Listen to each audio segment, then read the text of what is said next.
ونعوذ بالله من شرور أنفسنا ومن سيئات أعمالنا من يهده الله فلا مضل له ومن يضلل فلا هادي له وأشهد أن لا إله إلا الله وحده لا شريك له وأشهد أن محمدا عبده ورسوله يا أيها الذين آمنوا اتقوا الله حق تقاته ولا تموتن إلا وأنتم مسلمون يا أيها الناس اتقوا ربكم الذي خلقكم من نفس واحدة وخلق منها زوجها وبث منهما رجالا كثيرا ونساء واتقوا الله الذي تساءلون به والأرحام إن الله كان عليكم رقيبا يا أيها الذين آمنوا اتقوا الله وقولوا قولا سديدا يصلح لكم أعمالكم ويغفر لكم ذنوبكم ومن يطع الله ورسوله فقد فاز فوزا عظيما أما بعد فإن أصدق الكلام كلام الله وأحسن الهدي هدي محمد صلى الله تعالى عليه وسلم وشر الأمور محدثاتها وكل محدثة بدعة وكل بدعة ضلالة وكل ضلالة في النار من يطع الله ورسوله فقد رشد واهتدى ومن يعص الله ورسوله فقد ضل وغوى اللهم صل على محمد وعلى آل محمد كما صليت على إبراهيم وعلى آل إبراهيم إنك حميد مجيد اللهم بارك على محمد وعلى آل محمد كما باركت على إبراهيم وعلى آل إبراهيم إنك حميد مجيد سبحانك لا علم لنا إلا ما علمتنا إنك أنت العليم الحكيم رب اشرح لي صدري ويسر لي أمري واحلل عقدة من لساني يفقه قولي لقد قال الله سبحانه وتعالى بعد أعوذ بالله من الشيطان الرجيم من همزه ونفخه ونفثه بسم الله الرحمن الرحيم إذا زلزلت الأرض زلزالها وأخرجت الأرض أثقالها وقال الإنسان ما لها يومئذ تحدث أخبارها بأن ربك أوحى لها يومئذ يصدر الناس أشتاتا ليروا أعمالهم فمن يعمل مثقال ذرة خيرا يره ومن يعمل مثقال ذرة شرا يره. صحیح مسلم میں سیدنا ابو ذر غفاری رضی اللہ تعالی عنہ کی روایت سے ایک حدیث ہے جس میں رسول اکرم صلی اللہ علیہ وسلم نے ابو ذر غفاری سے فرمایا تھا لا تحقرن من المعروف شیئا، کسی نیکی کو حقیر نہ سمجھو، ولو ان تلقى اخاک بوجہ طلیق، مثال کے طور پہ آپ کا اپنے کسی بھائی یا دوست سے ملنا، وہ امیر ہو یا غریب ہو، کسی بھی برادری یا قومیت کا ہو، اس سے ملنا کشادہ پیشانی کے ساتھ، خوشی اور مسرت کے جذبات کے ساتھ. تو اس حدیث میں رسول کریم صلی اللہ علیہ وسلم نے یہ تعلیم دی ہے کہ کسی نیکی کو حقیر نہ جانا جائے. ہر نیکی عظیم الشان ہوتی ہے،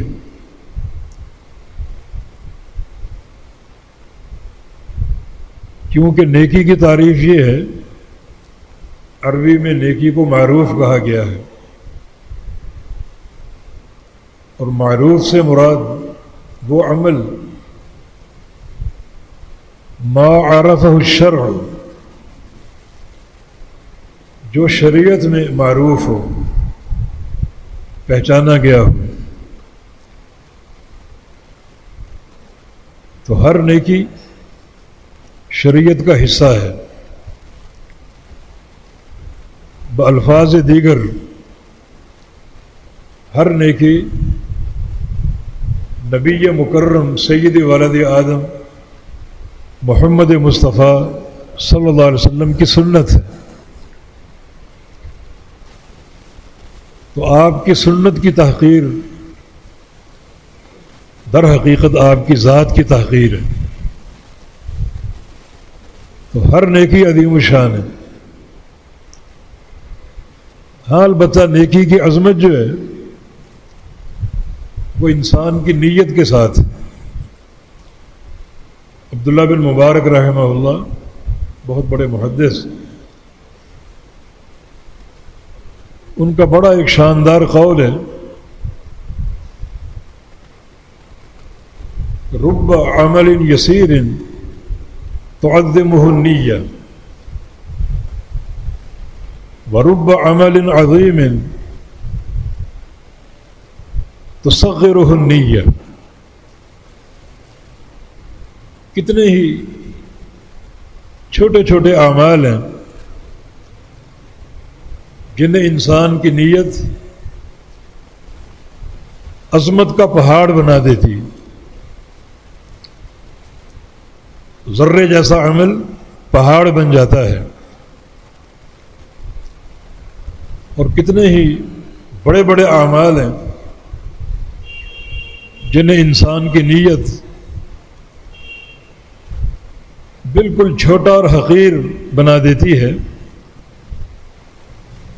اور وہ انسان کے لیے کسی کام کے نہیں رہتے۔ تو فرمایا کہ کسی عمل کو حقیر نہ جانو، ہر عمل عظیم الشان ہے، اور اگر انسان کے عمل کے ساتھ انسان کی نیت اچھی نیت کار فرما ہے تو اس عمل کی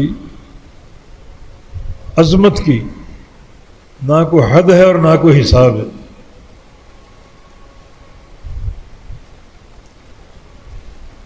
نبی علیہ السلام کے اس فرمان میں ایک اور روایت میں قصہ ہے، طبرانی کبیر کی روایت سے،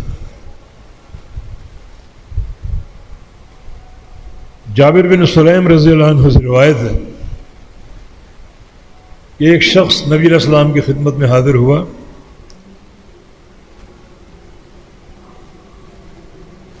اور آ کر کہا کہ ان فی جفوۃ الاعراب، میرے دل میں وہ سختی ہے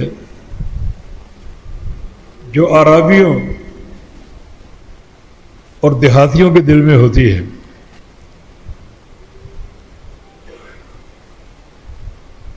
اس سختی کے ہاتھوں میں پریشان ہوں، مجھے اس کا علاج درکار ہے، مجھے دل کی نرمی، رقت قلبی مطلوب ہے۔ تو اسے رسول اللہ صلی اللہ علیہ وسلم نے یہ جواب دیا کہ لا تحتقر من المعروف شیئا، اگر دل کی سختی کا علاج چاہتے ہو تو کسی نیکی کو حقیر نہ جانو۔ ہر نیکی عظیم الشان ہے، کیونکہ نیک عمل کی تعریف ہی یہ ہے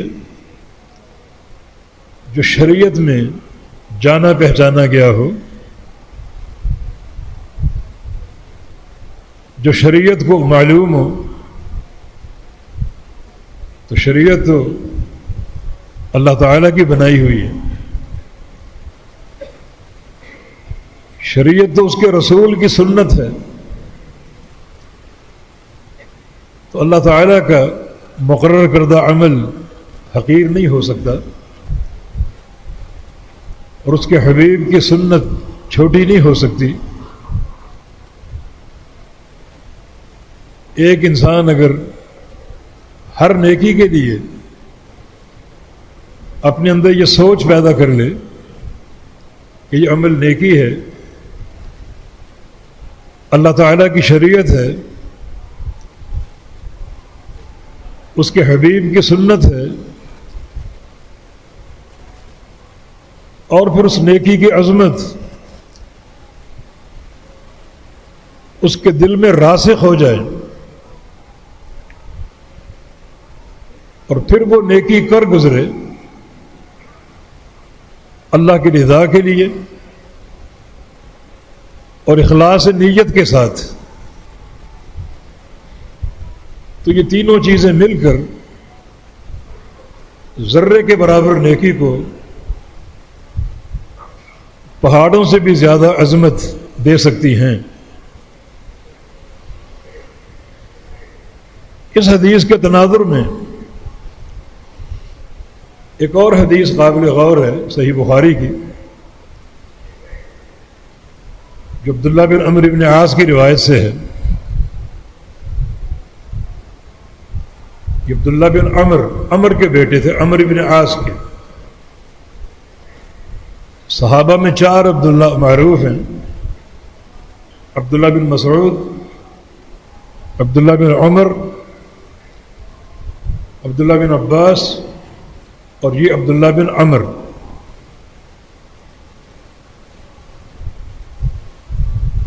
ان کے ساتھ ایک نقطہ، منفرد نقطہ یہ ہے کہ ان کے باپ عمر ان سے 12 سال بڑے تھے بس، جس کا معنی یہ کہ عمرو بن عاص کی شادی 11 سال کی عمر میں ہوئی، اور 1 سال بعد یہ عبداللہ متولد ہوئے، تو صرف 12 سال کا فرق ہے۔ اللہ تعالیٰ کی نشانی وَفِي كُلِّ شَيْءٍ لَهُ آیَةٌ تَدُلُّ عَلَىٰ أَنَّهُ وَاحِدٌ۔ تو ان سے روایت ہے کہ رسول اللہ صلی اللہ علیہ وسلم نے ارشاد فرمایا 40 خصلة أعلاها منيحة العنز، 40 کام ہیں جن میں سب سے بڑا کام کسی بھائی کو بکری کا تحفہ دینا، یعنی بکری کے دودھ کا تحفہ دینا۔ من اتی بواحدۃ منہن رجاء ثوابها وتصدیق موعودها ادخلہ اللہ بها الجنہ، جو شخص ان 40 کاموں میں سے ایک کام کر گیا اللہ کی رضا کے لیے، اس کے ثواب اور اجر کی امید رکھتے ہوئے، اور جو وعدہ یہاں مذکور ہے اس کو سچا جانتے ہوئے، کوئی شک و شبہ نہ ہو، ان 40 خصائل میں سے 40 اعمال میں سے ایک عمل کر گیا ان 2 شرطوں کے ساتھ، اللہ تعالیٰ سے ثواب لینے کے لیے کہ اس کا اجر اللہ دے گا، اور اس حدیث میں مذکور جو وعدہ ہے اس کی تصدیق ہو، اسے بالکل سچا سمجھے، کوئی شک و شبہ نہ ہو، اور یہ یقین ہو کہ مجھے اس کا ثواب ضرور ملے گا، تو اللہ تعالیٰ ایک خصلت پر عمل کرنے کے بدلے اس شخص کو جنت کا داخلہ عطا فرما دے گا۔ یہ بڑی عظیم و شان حدیث ہے، جس میں پہلا نقطہ یہ ہے کہ دین اسلام میں خیر کے راستے بے شمار ہیں۔ اب یہ 40 راستے جنت کو حاصل کرنے کے، 40 عمل جنت کو پا لینے کے، تو مانا کہ طرق کے خیر جو ہیں بڑے کثیر تعداد میں اس شریعت مطہرہ میں موجود ہیں۔ یعنی ایک ہی حدیث 40 ایسے اعمال پیش کر رہی ہے کہ کسی بھی ایک عمل پر جنت کا وعدہ ہے۔ وہ 40 اعمال کون سے ہیں؟ ان کا ذکر نہیں ہے۔ یہ بھی شریعت کی ایک برکت ہے، ہم آگے بتائیں گے۔ ہاں ایک عمل کی نشاندہی کی گئی کہ ان 40 اعمال میں سب سے بڑا عمل اپنے کسی بھائی کو بکری کا تحفہ دینا۔ بکری کا تحفہ دینے کے 2 معنی ہیں۔ ایک معنی بکری دے دینا، دودھ والی، اس کو ہبہ کر دینا، اور وہ بکری اس کی ملکیت میں داخل کرا دینا، اپنے بھائی کو اس بکری کا مالک بنا دینا کہ اب یہ تمہاری ہے۔ تغدو بإنا بتروح بإنا، جو صبح و شام اس کے بھائی کو، اس کے بچوں کو دودھ بھرا برتن دے گی اور اس کے بچے سیرابی حاصل کریں گے۔ ایک معنی یہ ہے۔ دوسرا معنی یہ ہے کہ بکری کا دودھ جو بکری دے دی ہفتے بھر کے لیے، مہینے بھر کے لیے، اس کا دودھ آپ استعمال کریں، پھر یہ لوٹا دیں۔ دونوں معنی درست ہیں۔ فرمایا کہ یہ سب سے بڑی خصلت ہے، باقی سارے جو 39 کام ہیں وہ اس سے چھوٹے ہیں۔ وہ کام کون سے ہیں؟ ان کا اللہ کے نبی نے تعین نہیں فرمایا، اور تعین نہ فرمانے میں بڑی خیر و برکت ہے۔ اگر آپ کو 40 کام بیان کر دیتے تو ہر شخص کوئی ایک کام پکڑ لیتا اور باقی کاموں کے تعلق سے، باقی اعمال کے تعلق سے سست روی کا شکار ہوتا، غافل ہو جاتا، اور ایک ہی عمل کو اپنے لیے جنت کے حصول کا باعث سمجھ لیتا۔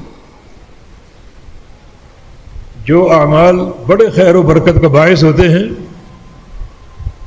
شریعت ان کا تعین نہیں کرتی، جس کی 2 مثالیں اور ہیں۔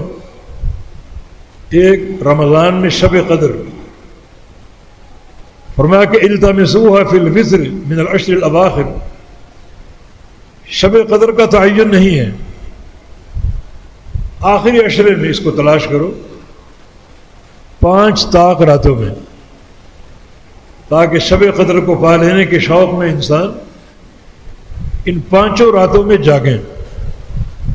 اگر تعین ہو جاتا تو لوگ باقی راتوں کے تعلق سے غافل ہو جاتے، اور ایک ہی رات کو جو شب قدر ہے اسے اختیار کر کے بیٹھ جاتے۔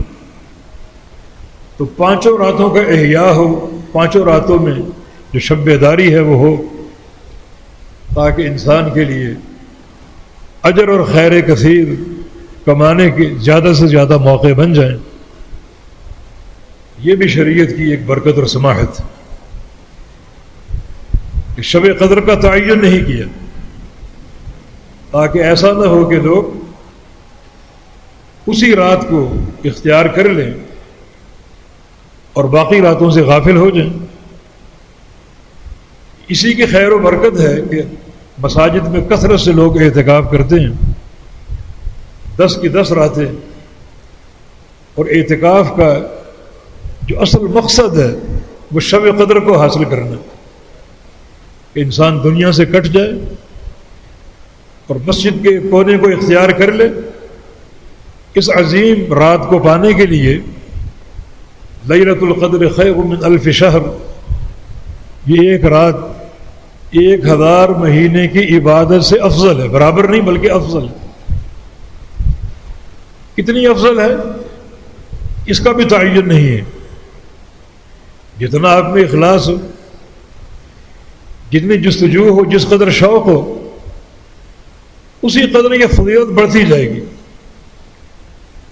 یہ اس کی ایک مثال ہے کہ شریعت مطہرہ نے اس بابرکت رات کا تعین نہیں کیا، تاکہ لوگ 10 کی 10 راتیں یا کم از کم 5 راتیں پوری طرح شب بیداری اختیار کریں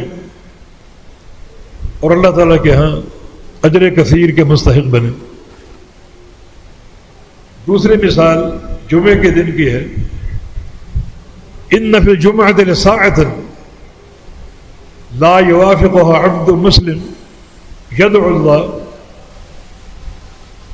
جمعے میں ایک گھڑی ہے چھوٹی سی، نبی علیہ السلام انگلیوں کے اشارے سے ظاہر کرتے وہ گھڑی بہت چھوٹی مختصر ہے، جس مسلمان بندے کو وہ گھڑی مل جائے دعا کے ساتھ تو جو بھی دعا وہ کر رہا ہوگا اللہ قبول کر لے گا، وہ دنیا کی خیر ہو آخرت کی خیر ہو، جو دعا وہ کرے گا اللہ تعالیٰ قبول کر لے گا۔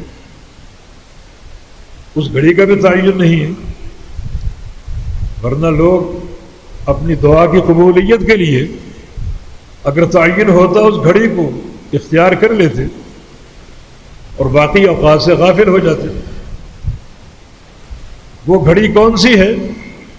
اس میں علماء کا بے تحاشا اختلاف ہے، 40 کے قریب اقوال ہیں، مگر سب سے معتبر قول جو ہے وہ یہ ہے کہ جمعے کے دن عصر کی نماز سے لے کر مغرب تک اس دورانیے میں وہ گھڑی موجود ہے۔ جو بندہ اس دورانیے میں اللہ تعالیٰ کی عبادت کر رہا ہو، مانا دعائیں کر رہا ہو، اور دعا کرتے کرتے وہ گھڑی پا لے قبولیت کی، اللہ تعالیٰ وہ دعا قبول کر لے گا یقیناً، وہ رد نہیں ہوگی۔ تو اس گھڑی کا بھی تعین نہیں ہے تاکہ لوگوں کو زیادہ سے زیادہ دعا کرنے کا موقع دیا جائے اور وہ زیادہ دعا کر کے رب تعالیٰ کا قرب حاصل کر لیں۔ اسی طرح یہ 40 خصلتیں چھوٹی چھوٹی، سب سے بڑی خصلت یہ ہے کہ 2-4 دن کے لیے، 1-8 مہینے کے لیے اپنے کسی غریب بھائی کو اپنی بکری دے دو کہ تم اس کا دودھ استعمال کرو۔ اس دوران اگر اس کی اون بڑھ جائے تو اون کٹوا کر تم اپنے کسی لباس وغیرہ کے کام میں لے آؤ۔ یہ سب سے بڑی خصلت ہے، باقی کام اس سے چھوٹے ہیں۔ وہ کون کون سے ہیں؟ واللہ اعلم۔ اس حدیث کا ایک راوی حسان ابن عطیہ رحمہ اللہ علماء تابعین میں سے، اس کا قول ہے کہ میں نے وہ خصائل شمار کرنے کی کوشش کی تو 15 سے آگے نہ بڑھ سکا۔ شریعت کی گہرائی ہے، علماء نے بہت کوشش کی ان خصائل کو ذکر کریں، مگر وہ کوشش جو ہے وہ سمجھیں کہ اندھیرے میں تیر چلانا ہے۔ جب شریعت نے تعین نہیں کیا تو ہمیں بھی تعین کا اختیار نہیں ہے۔ لیکن یہاں ایک نقطہ ہے اور وہ یہ ہے، جو عمل آپ کے سامنے آئے، چھوٹا ہو بڑا ہو، لیکن چونکہ یہاں چھوٹے عمل کی بات ہو رہی ہے، وہ چھوٹا عمل چھوڑنے کی کوشش نہ کرو، بلکہ اس کو اختیار کرو، کر گزرو اسے اس نیت کے ساتھ کہ ہو سکتا ہے یہ عمل ان 40 خصائل میں سے ہو، لیکن 2 شرطوں کے ساتھ کرو۔ اگر یہ عمل ان 40 خصائل میں سے ہے تو جو ثواب مذکور ہے حدیث میں، جس ثواب کا وعدہ ہے اس کا یقین کر لے کہ یہ عمل کر کے مجھے جنت مل جائے گی اگر یہ عمل ان 40 خصائل میں سے۔ اور جو وعدہ یہاں مذکور ہے اس کو بالکل حق اور سچ مانے، سچا جانے، اس کی تصدیق کرے اس کی، اللہ رب العزت اس ایک عمل پر اسے جنت کا داخلہ عطا فرما دے گا۔ تو خاص طور پہ جو چھوٹے اعمال ہیں جنہیں چھوٹا جان کر چھوڑ دیا جاتا ہے، ہرگز نہ چھوڑیں، ضرور اختیار کریں۔ بعض اوقات ہم تو نیکی کا موقع ہوتا ہے لیکن یہ سوچتے ہیں کہ یہ نیکی میرے مستویٰ سے چھوٹی ہے، میرے لیول سے ہلکی ہے۔ کوئی نیکی ہلکی نہیں ہے۔ جیسے انسان گزر رہا ہو بچہ بیٹھا ہوا ہے تو میں اس کو سلام کیوں کروں؟ حالانکہ گزرنے والا بیٹھے ہوئے کو سلام کرے۔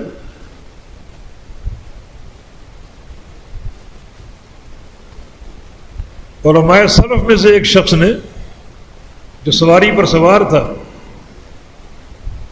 ایک بیٹھے ہوئے شخص کو سلام کیا اور پھر اس کا نتیجہ بیان کیا کہ اس عمل سے میں نے 4 سنتوں کو اپنایا ہے۔ ایک نبی علیہ السلام کا فرمان افشوا السلام، سلام کو عام کرو، اور میں نے سلام کیا۔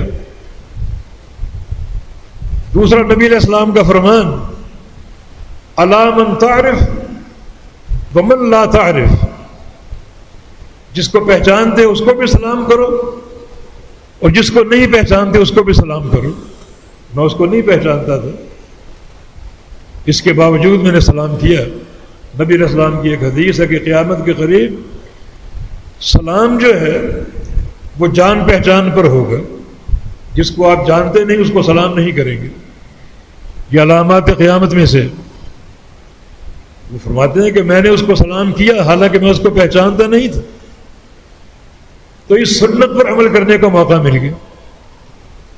اور تیسرا نبی علیہ السلام کا فرمان بالصغیر وعد الکبیر، چھوٹا بڑے کو سلام کرے، اور وہ بندہ بزرگ تھا، مجھ سے عمر میں زیادہ تھا۔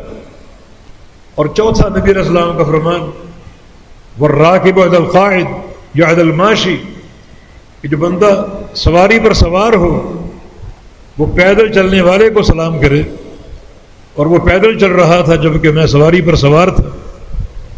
تو اس ایک عمل سے 4 حدیثوں پر میں نے عمل کر لیا۔ اگر ہم حقیر سمجھ کر چھوڑ دیں کہ میں تو سوار ہوں اور یہ پیدل خوار ہو رہا ہے، میرا اس کو سلام کرنا بنتا ہی نہیں ہے، پتہ نہیں کس قوم کا کس برادری کا، چھوڑ دیں، یہ ساری عظمت انسان سے چھوٹ جائے گی، محروم ہو جائے گی۔ ہو سکتا ہے کہ یہ خصلت ان 40 خصائل میں سے ہو، سلام کرنا، سلام کا جواب دینا۔ کسی کو چھینک آتی ہے الحمدللہ کہنا، اگر وہ الحمدللہ کہے یرحمک اللہ کہو، نبی علیہ السلام کی حدیث ہے کہ چھینک مارنے والے کو اگر الحمدللہ کہہ دے یرحمک اللہ کہو۔ ہو سکتا ہے یہ عمل بھی ان 40 خصائل میں سے ہو۔ کوئی آپ کے سامنے چھینک مارے الحمدللہ کہے تو اس نیت کے ساتھ اس کو جواب دو کہ ممکن ہے یہ عمل ان 40 خصائل میں سے ہو، ثواب کے یقین کے ساتھ اور وعدے کو سچا جانتے ہوئے۔ امام ابو داؤد رحمہ اللہ کے مناقب میں یہ قصہ مذکور ہے۔ دریا کے کنارے وہ حدیث کا مطالعہ کر رہے تھے، اور محدثین جب مطالعہ کرتے تو بالکل مستغرق ہو جاتے، ان کو دنیا کی ہوش نہ رہتی، ماحول سے وہ غافل ہو جاتے۔ جیسے امام مسلم رحمہ اللہ، ان کی موت کا سبب بھی یہی تھا، بھوک لگی ہوئی تھی اور گھر میں کھانے کو کچھ نہیں تھا، اہلیہ سے کھانا طلب کیا مگر جواب نفی میں ملا، حدیث پڑھنے لگے تو پڑوس میں سے کسی نے کھجوروں کا تحفہ بھیجا، کھجوریں بھی ٹوکرا بھرا ہوا، تو ان کی بیوی نے وہ کھجوریں پیش کر دی۔ اب وہ کھاتے جا رہے ہیں، پڑھتے جا رہے ہیں، خالی پیٹ تھے اور ان کو ہوش ہی نہ رہا کتنی کھجوریں کھا گئے۔ اسی کی گرمی سے ان کی موت واقع ہو گئی۔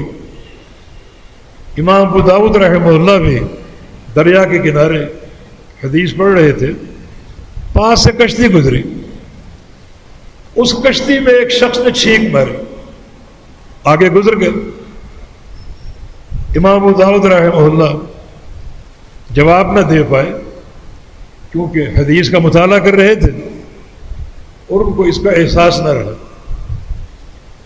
بعد میں احساس ہوا، وہ کشتی کافی آگے جا چکی تھی، بڑا پریشان ہوئے، یہ حدیث پڑھنے کا فائدہ، جب عمل ہی نہیں کرنا تو ساتھ ہی کشتی ایک کرائے کی کھڑی تھی، اس سے انہوں نے بات کی کہ سامنے جو کشتی جا رہی ہے مجھے اس تک پہنچاؤ۔ کتنا کرایہ ہے؟ 3 درہم طے ہوئے۔ ٹھیک ہے، یہ لے لو۔ اور کشتی پہ بیٹھ کے روانہ ہو گئے، تیزی سے اس کشتی تک پہنچے اور کہا کہ یرحمک اللہ، یہ کہہ کر لوٹ آئے۔ جب واپس آ رہے تھے راستے میں اونگ آ گئی اور خواب میں ان سے کوئی کہہ رہا ہے یا ابا داؤد لقد اشتریت الجنت بثلاثۃ دراہم، ابو داؤد تم نے 3 درہم خرچ کر کے اللہ تعالیٰ سے جنت کا سودا کر لی، جنت خرید لی تم نے اللہ تعالیٰ سے۔ دیکھیں کتنا چھوٹا سا عمل، کوئی چھینک مارے آپ اس کو جواب دیں اور چھینک مارنے والا اس کو جواب دے۔ یہدیکم اللہ یصلح بالکم، بڑے یہ بابرکت جملے۔ یرحمک اللہ کا من اللہ آپ پر رحم کرے، اور چھینک مارنے والے کا کہنا یہدیکم اللہ یصلح بالکم، کہ اللہ تعالیٰ آپ کو ہدایت پر قائم رکھے اور آپ کے سارے احوال درست کر دے۔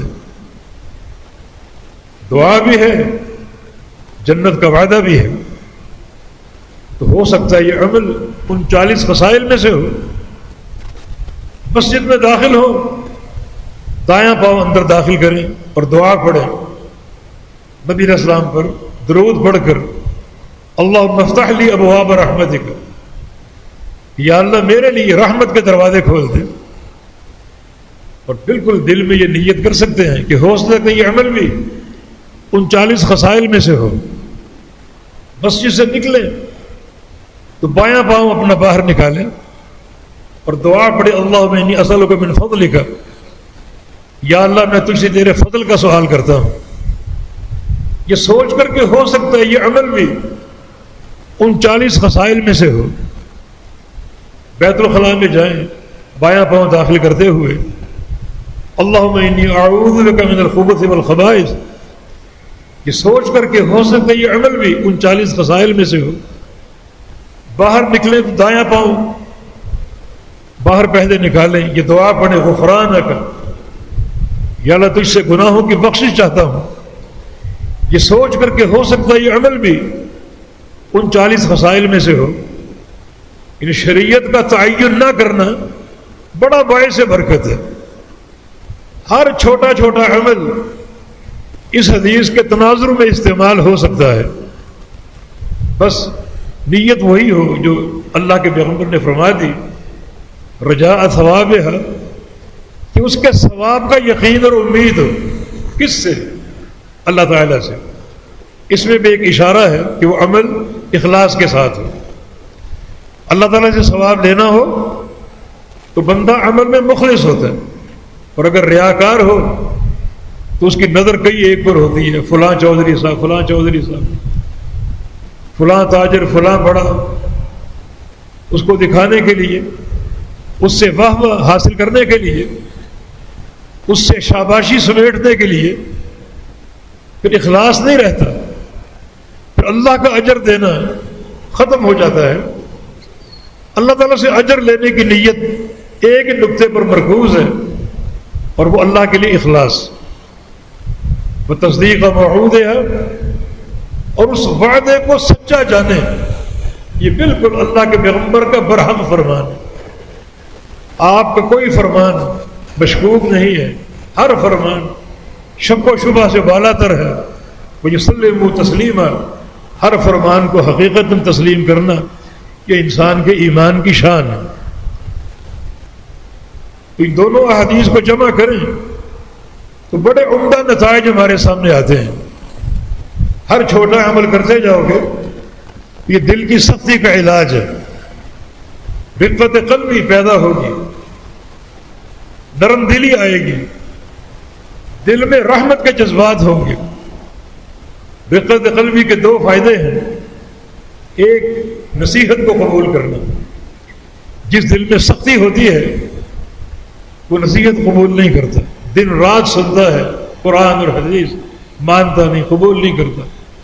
مسجد کے پڑوس میں گھر ہے، دن رات اذانیں سنتا ہے، مسجد میں حاضر ہونے کی توفیق نہیں ملتی، مانا دل میں سختی ہے، غلظت ہے۔ اس دل کی سزا کیا ہے؟ نبی علیہ السلام کا فرمان ہے کہ ابعد الناس من اللہ القلب القاسی، اللہ تعالیٰ سے دور وہ شخص ہے جس کا دل سخت ہو، جس شخص کے دل کی زمین سخت ہو، دل میں شدت ہو، غلظت ہو، خشونت ہو، وہ شخص اللہ تعالیٰ سے سب سے زیادہ دور ہے۔ اور جو بندہ رقیق القلب ہو وہ سب سے زیادہ اللہ کے قریب ہے۔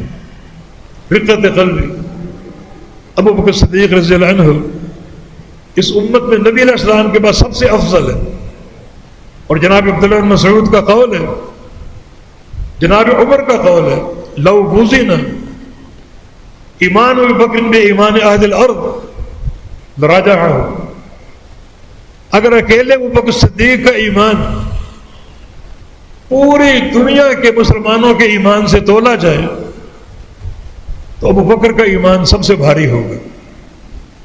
اور آگے امیر عمر ایک جملہ کہا کرتے تھے، لو کنت شعرۃ من صدر ابی بکر، کاش اے عمر تم عمر نہ ہوتے بلکہ ابو بکر صدیق کے سینے کا ایک بال ہوتے، تاکہ جو ایمان کی قوت، صلابت، یقین، عافیت، فراست ابو بکر کو دی گئی ہے اس میں تمہارا بھی حصہ ہوتا۔ تو رقت قلبی یقیناً بہت بڑی نعمت ہے، جس کا ایک فائدہ کیا ہے؟ اللہ تعالیٰ کا قرب حاصل ہوگا۔ تو چھوٹے چھوٹے اعمال کو اختیار کرو، حقیر نہ جانو، اس کا ایک فائدہ رقت قلبی ہے، اور دوسرا فائدہ جب دل میں نرمی آئے گی، رحمت کے جذبات آئیں گے، تو پھر یہ نرمی آپ عمومی طور پہ اختیار کر لیں گے۔ اللہ کے بندوں کے ساتھ آپ کا رویہ نرم ہوگا، ہر ایک سے، پڑوسی ہوں، احباب ہوں، دوست ہوں، ہر ایک سے نرم خوئی ہوگی، نرم مزاجی ہوگی، نرم طبیعت ہوگی۔ اور یہ بہت بڑا فائدہ ہے۔ نبی علیہ السلام کی حدیث ہے، ارحموا من فی الارض یرحمکم من فی السماء، رحم کرو زمین والوں پر، تم پر رحم کرے گا آسمان والا۔ تو کسی چھوٹے عمل کو حقیر نہ جانو، جس طرح کسی چھوٹے گناہ کو چھوٹا سمجھنا بہت بھیانک قسم کا خطرناک ہو سکتا ہے۔ لا تحقرن صغیرۃ وکبیرۃ ان الجبال من الحصا، کسی چھوٹے عمل کو خاص طور پہ حقیر نہ سمجھو۔ تمہیں معلوم ہونا چاہیے کہ پہاڑ چھوٹے چھوٹے ذرات سے بنتا ہے، ایک ذرہ پھر دوسرا پھر تیسرا، ذرے جمع ہوتے جاتے ہیں اور پہاڑ بن جاتا ہے۔ اسی طرح چھوٹے چھوٹے گناہ کرو گے تو پہاڑ کی شکل اختیار کر سکتے ہیں جو آپ کے لیے مہلک ہو سکتے ہیں۔ چھوٹی چھوٹی نیکیاں، ان کی عظمت، ایک حدیث اس میں شاہد عدل ہے، سنن ابن ماجہ کی حدیث ہے، ام المومنین سیدہ عائشہ صدیقہ کی روایت سے رضی اللہ عنہ فرماتی ہے کہ ایک عورت میرے پاس آئی، اس کے ساتھ 2 بچے تھے چھوٹے چھوٹے معصوم۔ اس عورت نے کہا کہ میری اماں ہمیں کچھ کھانے کو دیجیے، نہ میں نے 3 دن سے کچھ کھایا اور نہ ان بچوں نے، فاقہ ہے بہت ہی بڑا، بہت ہی برا، اور ہم کچھ نہ کھا پی سکے، ہمیں کچھ کھلائیے اور پلائیے۔ ام المومنین نے اپنے گھر کے کونے کونے کو چھان مارا، کچھ نہ ملا سوائے 3 کھجوروں کے۔ وہ لا کر اس عورت کو پیش کی، عورت نے ایک کھجور ایک بچے کو دی، دوسری دوسرے بچے کو دی، بچے جھٹ پٹ کھا گئے۔ اب عورت خود کھانے لگی تو اپنے بچوں کی نگاہوں کو دیکھا، بڑی حریص نگاہوں کو، اس کھجور کو دیکھ رہے تھے ہمیں یہ مل جائے، تو اس خاتون نے وہ بھی 2 ٹکڑے کر کے دونوں بچوں کو کھلا دی اور خود بھوکی رہی۔ ام المومنین اس واقعے سے بڑی متاثر ہوئی، وہ خاتون تو چلی گئی، اللہ کے نبی تشریف لائے تو انہوں نے پورا واقعہ ان کو بتا دیا۔ اب یہاں نبی علیہ السلام کی طرف سے 2 جملے وارد ہیں اس خاتون کے اس عمل پر۔ فرمایا کہ ما عجبک، عائشہ تم کیا تعجب کر رہی ہو، تمرۃ ادخلتها الجنہ، یہ ایک کھجور اس خاتون کے لیے جنت کے داخلے کا باعث بن گئی۔ لگتا ہے کہ یہ چھوٹا سا عمل تو ہے، مگر یہ بھی ان 40 خصائل میں سے ہو سکتا ہے۔ کوئی سائل آ جائے، کوئی بھوکا آ جائے، کوئی ضرورت مند آ جائے، اسے ایک کھجور ہی پیش کر دو اس نیت کے ساتھ کہ ممکن ہے یہ عمل ان 40 خصائل میں شامل ہو اور میرے لیے جنت کے داخلے کا باعث بن جائے۔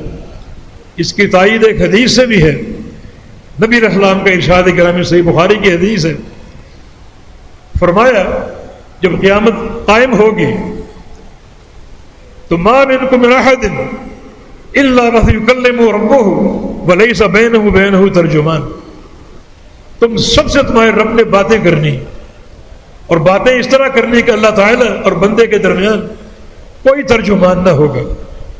فینظر الی ایمن منہ فلا یری الا ما قدم، اب وہ انسان دائیں بائیں جھانکے گا، دائیں طرف دیکھے گا تو اس کے اعمال ہوں گے نیکیوں کی صورت میں، اور بائیں طرف دیکھے گا تو اس کے اعمال ہوں گے گناہوں کی صورت میں، اور سامنے دیکھے گا تو لا یری الا النار، سامنے جہنم ہوگی دہکتی ہوئی آگوں کے ساتھ، چنگاریاں باہر پھینکتی ہوئی، شعلے جو ہے وہ برساتی ہوئی، سامنے جہنم کی آگ ہوگی۔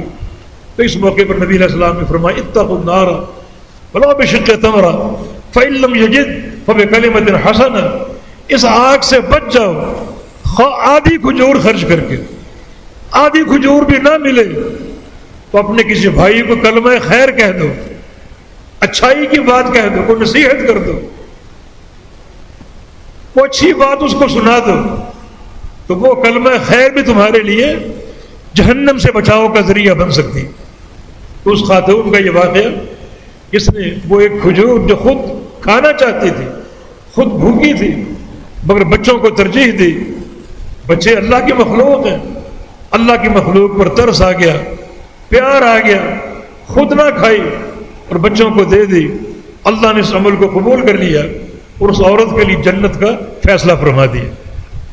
ایک اور حدیث میں نبی صلی اللہ علیہ وسلم کا یہ جواب بھی مذکور ہے، جب ام المؤمنین نے یہ واقعہ بتایا تو رسول اللہ صلی اللہ علیہ وسلم نے ارشاد فرمایا یہ عورتیں بڑی عجیب ہیں، حاملات والدات مرضعات رحیمات باولادہن لولا ما تأتین الی ازواجہن لتدخل مصلیاتہن الجنہ، یہ عورتیں حمل کی تکلیف سے گزرنے والی، 9 مہینے حمل کی تکلیف اٹھانے والی، والدات ڈلیوری کی تکلیف برداشت کرنے والی، وضع حمل کی، مرضعات اور 2 سال بچوں کو دودھ پلانے کی تکلیف سے گزرنے والی، یہ سارے مراحل بڑے تکلیف دہ ہیں، حمل کی تکلیف بھی، وضع حمل کی تکلیف بھی، اور رضاعت کی مدت بھی تکلیف دہ جو ہے، وہ سارے مسائل سارے امور ہیں، یہ عورتیں بڑے صبر کے ساتھ ان مسائل کو برداشت کرتی ہیں۔ رحیمات باولادہن، اپنے بچوں کے ساتھ شفقت سے پیش آنے والی اور بڑے رحم کے جذبے سے پیش آنے والی، بچوں کو اپنے اوپر ترجیح دینے والی، لولا ما تأتین الی ازواجہن لتدخل مصلیاتہن الجنہ، بس یہ عورتیں اگر 2 کام کر لیں، نمبر 1 اپنے شوہروں کے ساتھ بدسلوکی نہ کریں، اور نمبر 2 نماز کی پابندی کریں، تو پھر یہ عورتیں جنت کی سوا کہیں نہیں جائیں گی، جن کے اندر یہ شفقت بھرا مادہ ہے، جو ان تکلیفوں سے گزرتی ہیں صبر کے ساتھ، اور بچوں کی کفالت اور تربیت کرتی ہیں بڑے صبر کے ساتھ اور ایثار کے ساتھ، اپنے بچوں کو بہت سے امور میں اور بہت سے مسائل میں اپنے اوپر ترجیح دیتی ہیں۔ بس یہ عورتیں 2 چیزوں کی پابندی کر لیں، اپنے شوہروں کے ساتھ بدسلوکی سے پیش نہ آئیں اور نمازوں کی پابندی کریں پوری امانت داری کے ساتھ، تو ان عورتوں کو جنت کی سوا کوئی ٹھکانہ نہیں ہے۔ دیکھیں یہ مسائل بظاہر چھوٹے چھوٹے ہیں، لیکن نتیجہ اور ثمرہ جنت کی صورت میں حاصل ہو رہا ہے۔ تو اللہ کے پیارے پیغمبر کی یہ حدیث جو ہے بہت ہی زیادہ قابل غور ہے۔ اگر آپ حدیثوں کو پڑھیں گے تو بہت سے مواقع اور بہت سے مسائل آپ کے سامنے آئیں گے۔ فاحشہ عورت کا پیاسے کتے کو پانی پلا دینا اور وہ جنت کی مستحق بن گئی، اس شخص کا جو ایک راستے سے گزر رہا تھا، صحیح مسلم کی حدیث کے مطابق راستے میں اس نے کانٹے دار جھاڑی دیکھی، اسے ہٹا دیا، فقدر اللہ، اللہ نے اس کی نیکی قدر کی، فغفر اللہ، اس کو بخش دیا اور اس کے لیے جنت کا فیصلہ فرما دیا۔ حالانکہ چھوٹا سا عمل، بلکہ اگر آپ غور کریں تو سب سے چھوٹا عمل یہی ہے کہ راہ چلتے کسی موذی شے کو ہٹا دینا، کسی پتھر یا کانٹے کو ہٹا دینا، جس کی دلیل نبی علیہ السلام کے حدیث صحیح بخاری کی، الایمان بضع و شعبۃ اعلاها شہادۃ ان لا الہ الا اللہ وادناها اماطۃ الاذى عن الطریق، کہ ایمان کے 70 سے کچھ اوپر شعبے ہیں، سب سے اعلیٰ شعبہ لا الہ الا اللہ ہے، اللہ کی توحید کا، اور سب سے ادنا، سب سے کم تر، سب سے حقیر اور سب سے چھوٹا شعبہ راہ چلتے کسی شے کو ہٹا دینا۔ تو سب سے چھوٹا یہ شعبہ ہے، سب سے چھوٹا عمل ہے، مگر اس کا درجہ آپ نے دیکھا، اس کا ثواب آپ نے دیکھا کہ اللہ تعالیٰ نے اس کی اس کوشش کی قدر کی اور جنت کا فیصلہ فرما دیا۔ تو 40 خصلۃ، 40 خصائل ہیں، جو بندہ ان میں سے ایک کام کرنے میں کامیاب ہو گیا، بس 2 شرطیں ہیں، رجاء ثوابها، ثواب کا یقین ہو، اور وہ تصدیق موعودها، اور وعدے کو دل سے سچا جانے۔ ان 2 شرطوں کے ساتھ عمل کر بیٹھا تو اللہ تعالیٰ کے اس کی جزا اور اس کا بدلہ جنت کے سوا کچھ نہیں ہے۔ اگر آپ احادیث کو دیکھیں تو بے شمار دلائل آپ کو مل سکتے ہیں۔ جو ہم نے سورہ زلزال پڑھی آپ کے سامنے، اس کی آخری 2 آیتیں، من یعمل مثقال ذرۃ خیرا یرہ ومن یعمل مثقال ذرۃ شرا یرہ، جو بندہ ایک ذرے کے برابر نیکی کر لے، قیامت کے دن اس کا ثواب دیکھے گا، وہ نیکی دیکھے گا، اجر کی صورت میں، ثواب کی صورت میں، بشرطے کہ اخلاص ہو اور وعدے کی تصدیق ہو۔ ذرے کے برابر نیکی۔ ذرے کی تعریف کیا ہے لغت عرب میں؟ ذرہ وہ شے ہے جس سے چھوٹی کوئی شے نہ ہو۔ لغت عرب میں سب سے چھوٹی شے کو ذرہ کہا جاتا ہے۔ تو ذرے کے برابر نیکی کر لی، قیامت کے دن دیکھے گا، اللہ ضائع نہیں کرے گا۔ اللہ تعالیٰ بندوں کے اعمال کو شمار کر رہا ہے، وہ عمل ذرے کے برابر یا پہاڑ کے برابر ہو، ہر عمل گنا جا رہا ہے، ہر عمل کی حفاظت ہو رہی ہے، بشرطے کہ اخلاص پر قائم ہو۔ اخلاص اگر نہ ہو تو پہاڑ جیسے اعمال بھی ذرے بن کر بکھر جائیں گے۔ ان اناس من امتی یاتون یوم القیامہ باعمال کامثال جبال تہامہ، میری امت کے کچھ لوگ آئیں گے قیامت کے دن تہامہ پہاڑوں کے برابر نیکیاں لے کر، لیکن یجعلہ اللہ ہباء منثورا، اللہ ان سارے اعمال کو، پہاڑ جیسے اعمال کو ذرے بنا کر بکھیر دے گا اور ضائع کر دے گا۔ لیکن اگر ذرے کے برابر نیکی ہو، اخلاص پر قائم ہو، وعدے کی سچائی کے ساتھ اور اجر اور ثواب کی امید کے ساتھ، تو وہ ذرے کے برابر نیکی محفوظ ہوگی، اس کا اجر بھی بڑھ چڑھ کر پیش ہوگا اور بندہ اس کو دیکھے گا۔ وَمَن يَعْمَلْ مِثْقَالَ ذَرَّةٍ شَرًّا يَرَهُ، اور جو بندہ ایک ذرے کے برابر گناہ کر لے، شر کر لے، وہ بھی قیامت کے دن دیکھے گا۔ اللہ نیکیوں کو بھی گن رہا ہے اور گناہوں کو بھی شمار کر رہا ہے، نہ وہ کسی نیکی کو بھولنے والا ہے اور نہ کسی گناہ کو بھولنے والا ہے۔ کل جب قیامت قائم ہوگی تو ذرے کے برابر نیکی کو بھی دیکھے گا اور ذرے کے برابر گناہ کو بھی دیکھے گا۔ تو اس طرح کے بے شمار قرائن اور دلائل آپ کو مل سکتے ہیں۔ صحیح مسلم کی حدیث کے مطابق رسول اللہ صلی اللہ علیہ وسلم کی ایک حدیث ہے، من صلی علی اخیہ فلہ قیرات ومن شہد دفنہ فلہ قیراتان، جو بندہ اپنے بھائی کا جنازہ پڑھ لے اسے 1 قیرات اجر ملے گا، اور جو تدفین میں شریک ہو، دفن کے لیے قبرستان جائے، اس کو 2 قیرات اجر ملے گا۔ فاصغر القیرات مثل احد، قیرات چھوٹے بھی ہوتے ہیں، بڑے بھی ہوتے ہیں، اور سب سے چھوٹا قیرات احد پہاڑ کے برابر ہے۔ یعنی صرف بھائی کا جنازہ پڑھا، یہ 2-4 منٹ کا عمل ہے، اور ثواب کتنا بڑا، احد کے پہاڑ کے برابر اجر، اور یہ سب سے چھوٹا قیرات ہے، سب سے چھوٹا اجر ہے۔ سب سے بڑا اجر کیا ہوگا، کیا اس کی صورت ہوگی، کیا اس کی کمیت اور تحدید ہوگی، اللہ تعالیٰ اس کی عظمت کو جانتا ہے، ہماری عقلیں اس کا احاطہ نہیں کر سکتی۔ تو شریعت مطہرہ ایک بحر بے کراں ہے، اجر و ثواب کے بے شمار مواقع ہیں، طرق خیر کی کثرت ہے، اس کے ساتھ جڑ جاؤ، تعلق جوڑ لو، اور ان احادیث پر اور نصوص پر عمل کرنے کی کوشش کرو، ان شرائط کے ساتھ جن کا حدیث میں ذکر ہے۔ اللہ رب العزت ہمیں توفیق بھی دے، ہماری محنتوں کو قبول بھی فرما لے، اور اللہ تعالی ہمیں جنتی لوگوں کی فہرست میں شامل فرما لے۔ یا اللہ چھوٹے چھوٹے عمل خاص طور پہ جو ہمارے سامنے آتے ہیں ہمارے دلوں میں ان کی تحقیر نہ ہو بلکہ ان کی تعظیم ہو۔ یہ تعظیم اللہ تعالیٰ کی تعظیم ہے، یہ تعظیم اللہ کے رسول کی تعظیم ہے۔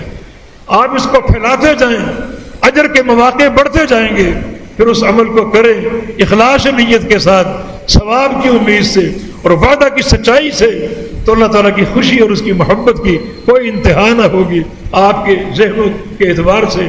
تو اللہ تعالیٰ سے توفیق کی صدا ہے، اللہ ہم سے راضی ہو جائے، جنت کا داخلہ عطا فرما دے۔ یا اللہ ہمارے گناہوں کو معاف فرما دے۔ یا اللہ یہاں بیٹھے ہر شخص کو اپنی رحمت سے ڈھانپ لے، اور جب یہاں سے باہر نکلے تو ہر شخص بخشا ہوا ہو اور تیری طرف سے معاف کر دیا گیا ہو۔ اقول قولی ھذا واستغفر اللہ لی ولکم وآخر دعوانا ان الحمد للہ۔